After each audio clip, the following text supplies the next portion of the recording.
si es natural.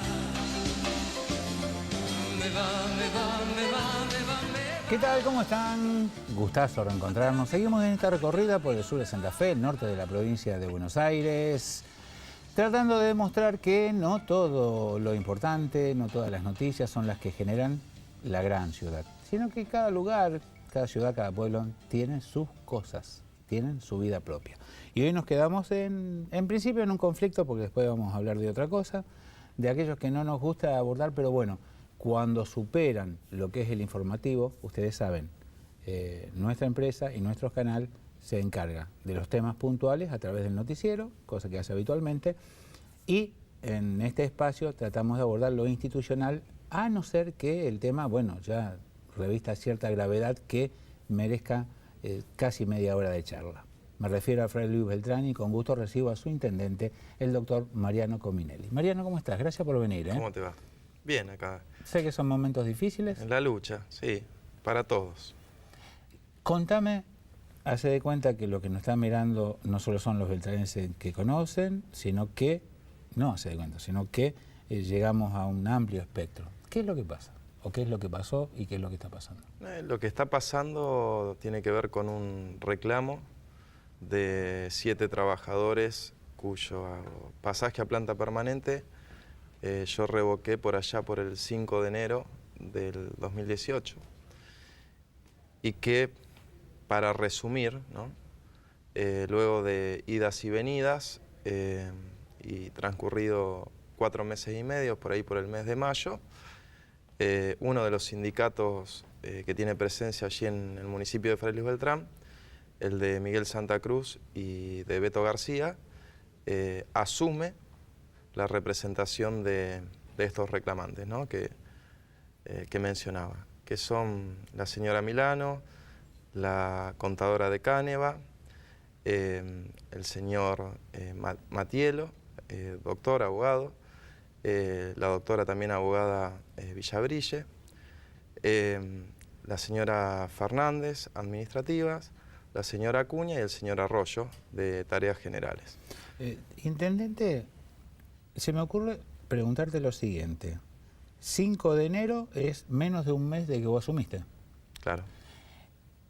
El pase a planta permanente, ¿de cuándo data? Es decir, son empleados que tienen mucha vigencia, que pasaron durante la última administración, imagino. Sí, pero sí. ¿qué antigüedad de pase a planta tenían? Complicado, porque no todos los casos son iguales y esos pasajes a planta permanente tienen distintas características en cada caso. ¿Por qué lo revocaste entonces? Porque en todos los casos eran ilegales, ¿no? ¿Por qué? Mirá, en 3 de los casos, en el caso de la señora Villabrille, doctora ella, abogada, en el caso de Laura Milano y de la señorita Fernández, Luciana Fernández, eran 2 administrativos y un profesional. En primer lugar, no hubo concurso como marca el Estatuto del Trabajador Municipal, con lo cual, como requisito fundamental para adquirir la estabilidad dentro de un municipio, y en segundo lugar, y como un argumento que surge a posteriori, porque las pruebas empiezan a aparecer con posterioridad, más allá de que uno tenía conocimiento de ciertos hechos, su pasaje a planta permanente está hecho por decretos ilegales, delictivos, predatados por la intendente anterior. Es decir, nosotros entendemos y tenemos pruebas en ese sentido y hemos formulado la denuncia penal de que el pasaje a planta permanente se hizo luego del 9 de noviembre, pero se falsificó el decreto y se le puso fecha del mes de fines de julio, principio de agosto. En esa época vos eras concejal, Mariano. Claro, digamos, yo ¿Y ustedes recibieron esto en el consejo? No. El Consejo Deliberante durante la administración anterior era un espectador. Espera, déjame preguntarte. Vamos a suponer que los nombramientos eran del 9 de noviembre, todo bien o de la fecha que sean. ¿Necesariamente eso tiene que ser informado al Consejo, sí o no? ¿O no? ¿O ya es un tema...? El tema es así. Todos los decretos tienen que ser informados al Consejo Deliberante. porque el decreto es una norma y por lo tanto es pública. Es de orden público. Claro. Sí. Pero yo te decía que el Consejo era un espectador alejado del, del gobierno municipal de ese entonces, de la administración municipal, porque sí es cierto que el Consejo Deliberante tiene una misión fundamental en todo esto. Así como uno para poder invertir en obras públicas o en salud o en lo que fuere, necesita la autorización mediante presupuesto, ¿no? Partida presupuestaria del Consejo Deliberante, también para contratar personal permanente necesita esa autorización presupuestaria, porque es parte del control. Cuando uno elabora la norma presupuestaria, justamente es la autorización que da el Consejo Deliberante para gastar en virtud de lo que uno presupone que va a recaudar, si no cualquiera haría cualquier cosa. Esto obviamente no sucedió durante la administración anterior, por una conducción, yo lo dije miles de veces, arbitraria de la señora intendenta de aquel entonces, y es esta misma señora intendenta la que nos generó todo este desbarajuste, toda esta desprolijidad, y que hoy aparece después de mucho tiempo como supuestamente preocupada por esta situación. Debiera haberse preocupado mientras era intendenta de hacer las cosas bien, legalmente como correspondían, y no generarnos a todos los beltranenses, los reclamantes incluidos, esta situación por la cual estamos pasando. Mariano, acá hay una... Pará, te decía, perdón. Después está el caso de la señora de Cáneva, que la intendente anterior la designa como contadora general, a dedo, sin participación alguna del Consejo Deliberante, sin concurso de ninguna naturaleza. Un contador general, cuando tiene que cumplir las funciones de tal, es un tribunal de cuentas de otros municipios. Por el tipo de designación que se formuló, era una funcionaria del Poder Ejecutivo Municipal que tenía que irse junto a la intendenta municipal. ¿Sí? Bueno, no, se pretende quedar. Entonces, no se puede cargar al municipio, ya no a un intendente u otro, al municipio, este tipo de funcionarios que no cumplen con ningún requisito para ser considerados como empleados estables de planta permanente. ¿Se entiende? No se puede, lamentablemente no se puede. Yo entiendo en todo esto, y no es que uno haga caso omiso, ni... a ver, ni que para uno esto signifique una decisión o una serie de decisiones que dan lo mismo. Obviamente son decisiones siempre muy difíciles, donde uno se encuentra muy presionado por uno mismo, por las propias consideraciones al momento de resolver la revocación de un pasaje a planta permanente. Uno entiende la dificultad que esto genera para todos los trabajadores, para las familias y demás. No es que uno es impermeable a este tipo de cosas.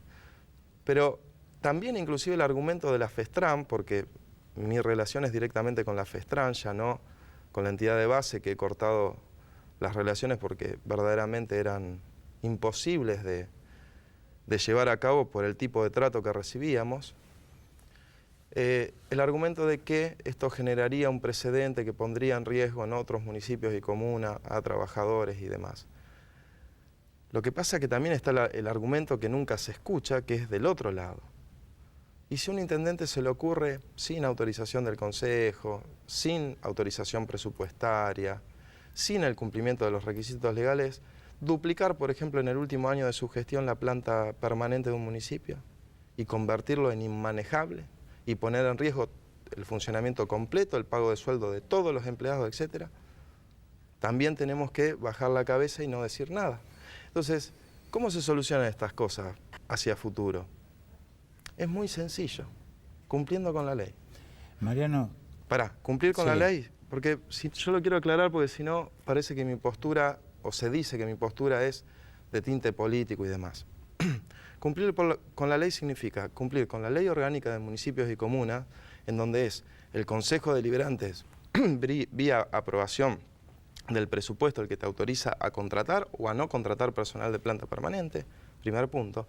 Y segundo, si te autoriza porque considera que hay recursos o hay una previsión de ingreso de recursos suficientes y hay necesidad de contratar personal, que ese personal ingrese como lo marca el Estatuto del Trabajador Municipal, de modo tal que el ingreso de esa persona al municipio no dependa de que sea amigo del intendente, correligionario o compañero del... No.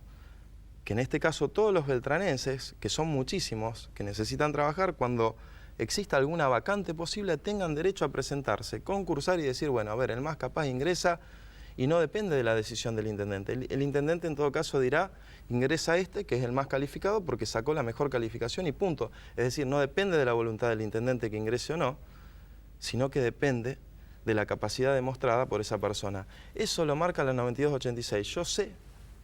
Yo sé que no es la moneda común y corriente en todos los municipios y comunas, pero yo dije que venía a cambiar las cosas. Y una de las formas de cambiar las cosas es eliminar las arbitrariedades, tanto de los intendentes como del sindicato, que muchas veces es cómplice en estas arbitrariedades porque obtienen algún tipo de beneficio. Y no me refiero a un beneficio económico, una coima, nada por el estilo. Pero muchas veces ocurre que en municipios y comunas se pactan los ingresos. Ingresan este, todo a dedo. Y eso se tiene que terminar. En Frailes Beltrán, que es lo que me tocó a mí, se tiene que terminar. Porque de lo contrario, en un municipio en donde el 90% de los ingresos se consumen en masa salarial, no vamos a tener ninguna posibilidad de funcionamiento más o menos equilibrado. Y esto no se trata de macrista o no macrista, como me llaman ahora, que me parezco a Macri y toda la demás perorata. Esto se trata de una realidad. Porque lo que hay que decir es que la intendenta anterior, que acá es la responsable primigenia de todo este desbarajuste, ¿sí?